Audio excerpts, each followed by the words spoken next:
Yo, what's up, guys? Welcome back to our Canucks GM mode. So, in last episode, we just basically did the NHL entry draft, and I also showed you guys who we have to re-sign this year. There's a lot of players that I have to re-sign, and then there's some that I have to let go of. So, yeah, I'll get these guys signed, and then I'll see you guys back up here when you can see who we re-signed and who we didn't. Okay, guys, so we re-signed pretty much everybody. We released Vladislav Nemesnikov, obviously. We released Sven Berchi because we probably have some winger prospects that are going to jump into the NHL this year.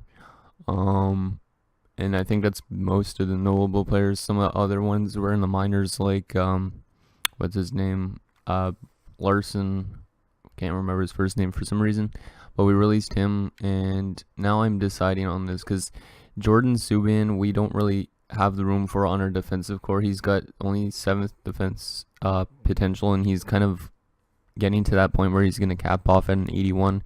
I did sign Jacobs, so I think I'm going to release Jordan Subban, and the reason being is he's probably going to lose morale because of ice time if we put him as a depth player. So hopefully we can find a depth defenseman that doesn't have that problem. So bye-bye, Jordan Subban. Thank you for your time here, even though you didn't really play much.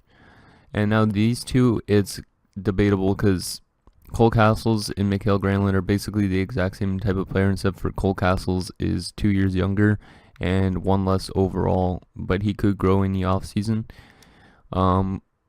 He basically wants 1 year for $2 million. We could get both of these guys back, but currently I'd rather get rid of one of them since one of them would have to be like a depth kind of guy, I think, for our team.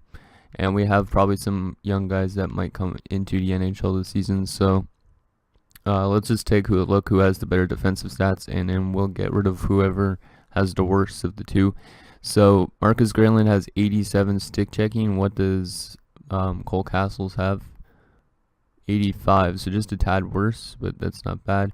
Castles has 80 shot blocking, and Granlund has 79 shot blocking. So 1-1 currently. Face-offs 82 to face-offs 77. So that's 2-1 for Castles. This is going to be a tie. 82 defensive awareness and 83 defensive awareness. So yeah, it's basically a tie between the two of them. So what should we go after, I guess, next? Discipline, yeah, maybe discipline. 85 discipline for Granlund, and Castles has 81, but I just feel like it'd be better if, I didn't mean to X out. I think it's better if we keep Cole Castles in a sense just because he's younger. And yeah, I think he wants less money too. How much does Granlund want? Yeah, Granlund wants almost $1 million more. And we need to save up some cap space because next year we have to re-sign Nolan Patrick, Bo Horvat, Timothy Liljegren, and a couple others. So I am going to release I'm going to release Marcus Granlund. Hopefully Mikael doesn't get pissed off about that, but thank you for your time here, Marcus Granlund. You're a great penalty killer. And there you go. So let's get Cole Castles back on that 1 year. Yeah, 1 year, $2 million. So actually, what does he want for 3? We could get him on a 3-year deal because I pretty much have everybody set up on 3-year deals because I think that's our time frame to maybe win a Stanley Cup. As you could see, mostly I don't think anybody's over 3 years on this team. Yeah, there's nobody that has a contract that goes over 3 years. Oh yeah, there was one other player that I wasn't sure if I wanted to re-sign that I almost just left. Andre Vasilevsky, because he's only an 85 and he could still play as a backup for us, but I don't know if he's going to lose morale or whatnot. But what does he want again? 5? Yeah, you know what? We might as well do that just until Alexis Gravel gets ready, and then we could trade away Vasilevsky if we need to. So 3 years at $5 million, just get him on that 3-year time frame. Just for now. If he doesn't want to re-sign with us, we could just pick up a new backup goalie in free agency. Okay, so advanced day. Let's see, did we get those guys back? Vasilevsky and Castles. There you go. Okay, so now that we got all those guys back, let's sim to free agency and see what is available. I don't think I really want to sign anything in free agency just because we have probably prospects jumping into the NHL. But maybe there's some good potential players we could put down in the minors or something, or depth players we could add to the team. But we actually have one depth player for sure, Reed Boucher, I think. But yeah, so Roman Yossi is available. Chris Kreier. Sprong's pretty good, but he's an RFA. I don't want any RFAs, kind of, just because I don't want to give up picks for this year and then we don't make the playoffs. So, yeah, there's nothing really available for forward wise. Anything that's listed as a depth defenseman or depth forward. Yeah, we could use a depth defenseman probably for sure. If there's even one. There you go. That's depth forwards. Mesnikov, huh? I don't know if we need a depth forward. I don't think we need any depth forwards because I already think we have 2 of them. How about... Oh, these are minor scoring forwards. I'll sort by defensemen and then look at depth Ds. Let's see, top 6. Any depth? There's some depth. Zach Redmond and Frank Corrado are the 2 best ones. Let's take a look at their individual stats. So, stick checking 85, shot blocking 87. Holy crap, that's actually pretty good. Frank Corrado might be a good penalty killer. But same with Zach Redmond. 85, 85, 83. 85, 87, 83. So, yeah, I think I'm going to go with Frank Corrado. Bring him back to the Vancouver Canucks, I just realized. We'll get him on a 1-year, $1 million contract just as a depth player. But he could come in and maybe be a penalty killer if one of our guys, like if we want to send Jacobs back down to the minors or something like that. So, bring in Frank Corrado. Hopefully he wants to come back to Vancouver. Let's just see what else is... Oh yeah, we released Richard Backman. We still have Alexis Gravel and Pavlik, so we're good for goaltenders. Maybe there's a depth forward we could go after. Let's see, depth right wingers. Once it loads up, there you go. Let's see if we can find maybe one depth forward just for the team. There's some depth forwards. Nestor Sillo. Maybe some guys that could help with the penalty kill. Nestor Sillo's got okay defensive stats. Same with GT Brown. Versteeg is pretty good penalty killing wise. Stick checking. Calvert's good though, right? No, he's not. What the heck? It's weird. Because in real life, Matt Calvert's a pretty good penalty killer, I'm pretty sure. Tom Kuhnackel. Sven Andergetto. No, that's minor scoring forwards. I want depth forwards. Are that actually are listed as depth forwards?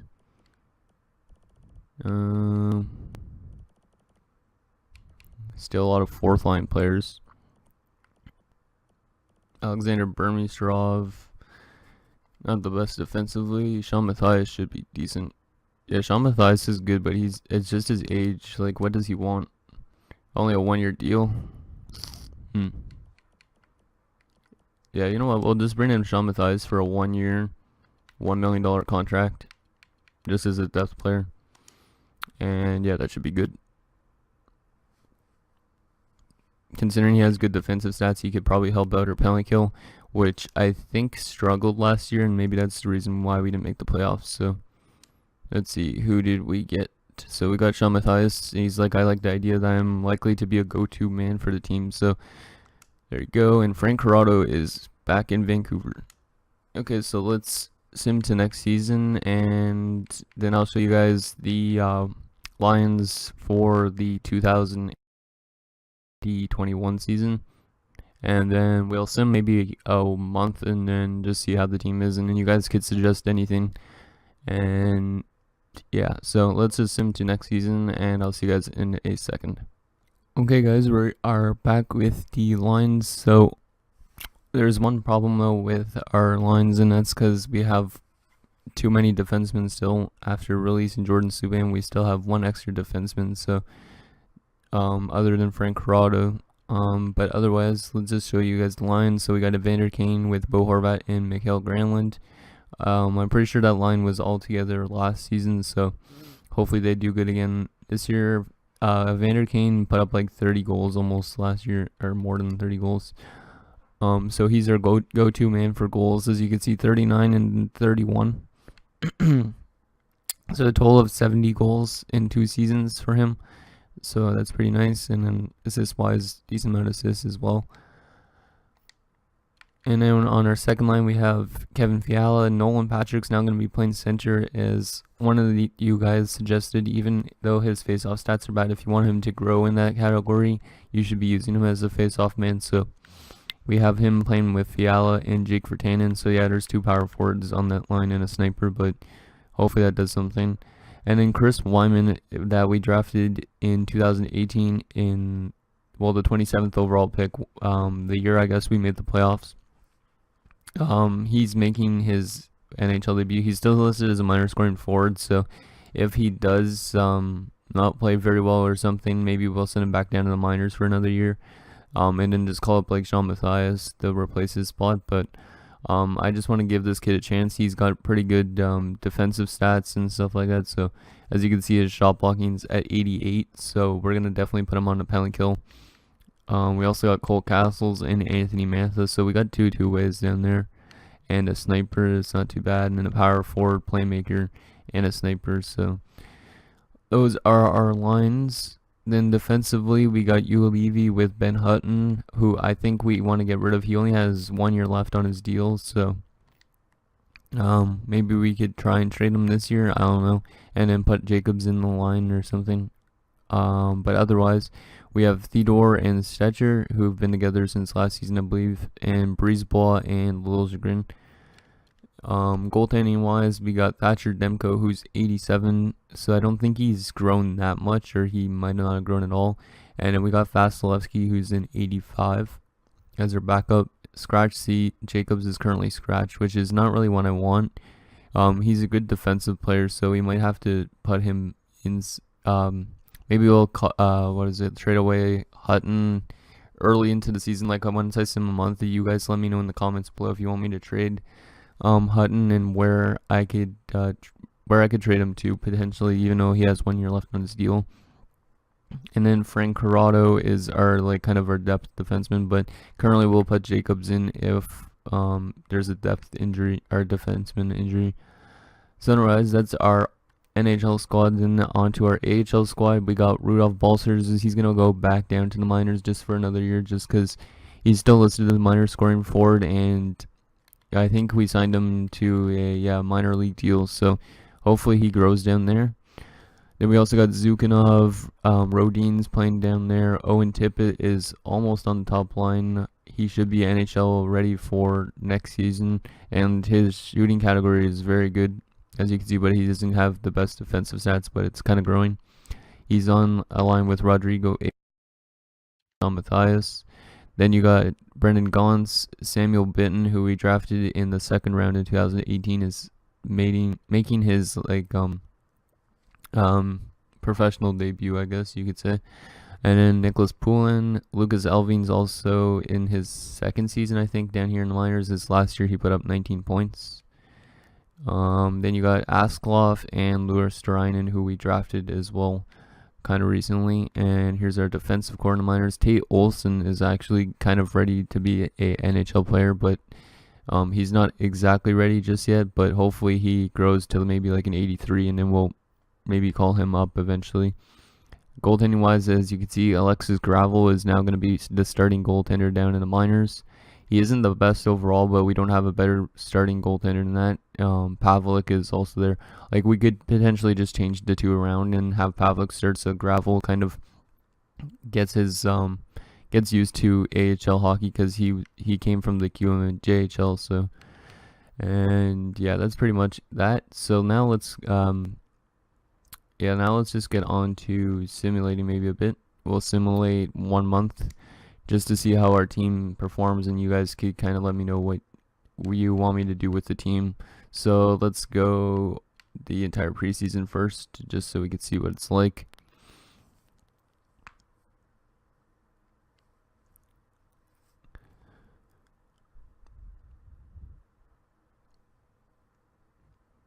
Okay, so we have to send out our scout first. I don't even know what we really need to scout, because we have so much forward, so much defense, and we already have two pretty good goaltending. Demko's our good starting goaltender. We have a good backup in Vasilevsky, and then hopefully Gravel will be ready in those 3 years or something, and then he could jump in and take Vasilevsky's spot or something.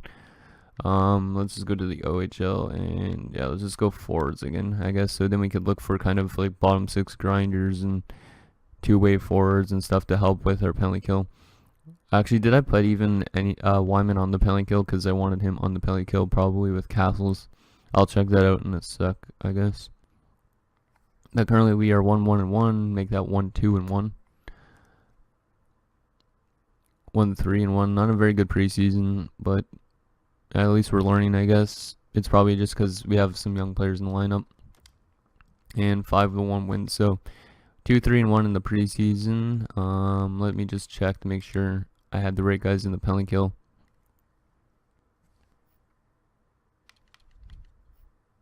Okay, so special teams, penalty kill. So yeah, Wyman's on the second line penalty kill with Rupee Hintz. I don't know if I want Rupee Hintz there. He's got really bad defensive stats. How's Nolan Patrick's defensive stats? Oh, they're getting great. 87 awareness. So we'll put Nolan Patrick, Wyman, the two youngsters, playing on the penalty kill, and then we'll have Cole Castles and Bo Horvat. Breezeball, his good defensive stats. Yep. Ulevi's got good defensive stats, and same with Hutton and Theodore. So our penalty kills should be good this year, but you never know. So hopefully the youngster Chris Wyman's as good of a penalty killer as it says he is. So okay, we're going to... No, we're not going to slow sim the first game of the season, I guess. So yeah, we're just going to go to basically November the 1st. So just a couple of games just to get our feet wet, and then we'll check our player stats. And then that will be it for this episode. So first game of the season against the Ducks is a 5-2 loss. Not a good way to start it off, and it's another 5-2 loss to the Ducks. What is this? A very good Branson and not Brandon Tanev, Christopher Tanev are still there. Then hopefully they didn't get any points, but that's not how you want to start a season with back-to-back 5-2 losses. Our defense isn't playing good, and our offense isn't showing up. Yeah, I might have to make some moves early in the season. 4-1 win though, at least against Ottawa, and then there's a 6-4 win now. Our offense is coming around. We started off with a 3-game losing streak, only to win 2 in a row and then lose another. And still early in the season. It's not that bad. There's 2 more wins, and now we're back to 500. Can we go 5-4 in our first month? No, we can't. We go 4-5. And well, let's just do 1 more game, so that way we have an even 10 games under our belt, and then we will check our player stats for the first 10 games. And you guys could let me know if you want me to send Wyman back down or something, call up somebody. And Yana Coyne's been injured in the AHL, just replace him because he's one of our defensemen or defensive prospects. And we go 5-5-0. Not bad for the first 10. Still a lot of regulation losses, but we're still doing better than the Ducks and the Oilers. So let's just check our player stats and our team stats as well, I guess, just to see how the penalty kill and the power play has been performing. So let's start by forwards first. So leader in goals currently is Evander Kane with 5. So that's a pretty good start for Evander Kane. 5 goals in 10 games. That means he could potentially be having a better season than he did a couple years ago. And wow, the youngster Chris Wyman's come through with 3 goals in his first 10 NHL games. 4 points. I wonder if any of those have been shorthanded points. Yes, one has been a shorthanded goal. So I wonder if his first NHL goal was a shorthanded goal. But that's pretty awesome. So this guy's going to be probably our future #1 penalty killing player. Hopefully he continues to be that good. He's only a -1 currently in his first 10 games, which is pretty good for a penalty killer. So that's the leader in goals. Assist leader is Bo Horvat with 8 assists in the first 10 games. And point leader is Bo Horvat with 11 points in 10 games. And wow, Nolan Patrick's having a good season so far. 9 points in his first 10 games. What did he put up for us last season? He put up 40 points in. So he's on pace to definitely crush that record of 40 points. Then Fiala 9 points. Granlund 8. Evander Kane 8. Virtanen 4. Wyman 4. Mantha 3. Castles 2, Boucher. Everybody on the team has got a point, at least in the forward core. That's nice. Defensively, everybody but Breezeball has points. Ulevi's got 8 points. Hutton's got 5 points. Stetcher's 4. Liljegren's got 3 assists. Theodore's got 1 goal, and Breezeball no points. But everybody seems to be plus almost. And then goaltending, let's see. Thatcher Demko is 5-3-0 with a 2.96 goals against average, which is not very good, and a 9.02 save percentage. And Vasilevsky is 0-2 with a 2.41 and 927. So our goaltenders aren't playing the best right now, but hopefully it gets better.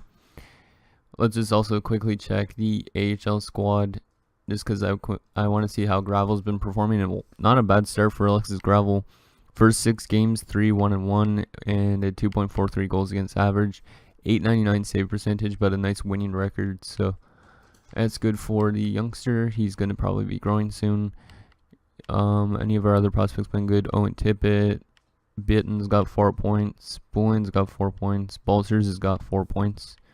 Olsen's got 2. Okay. And sorry if you hear my cat in the background. She's jumping at like the wall or something. Okay, so now that that's done, let's just quickly check our team stats, and then that will be it. Sorry, this episode might be a bit long, just like the last few episodes have been. I try to limit it down to like 26 minutes or so, but sometimes it goes a bit longer. Okay, so, wow, holy shit. The best team currently in the league is the Buffalo Sabres, who are 8-0. Like, they have not lost a game yet, and they're scoring 4.75 goals per game.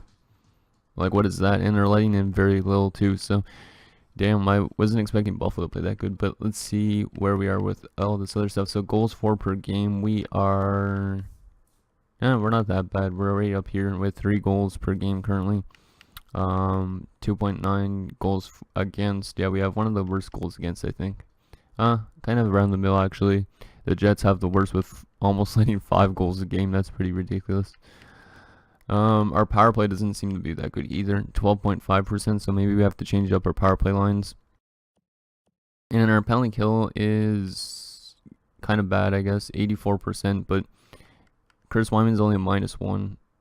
So we've allowed how many power play goals? 4 power play goals against on 25 attempts. Could be better. 1 shorthanded goal already, and we're 3-3-0 on home and 2-2-0 on the road. So that's going to do it, guys, for this episode of our Canucks GM mode. So next episode, we will try and get most of the season done, maybe some up to the trade deadline. And then the next episode after that, we'll do the trade deadline and the rest of the season, and then playoffs if we make it and that sort of thing. So thank you guys for watching. See you guys next time.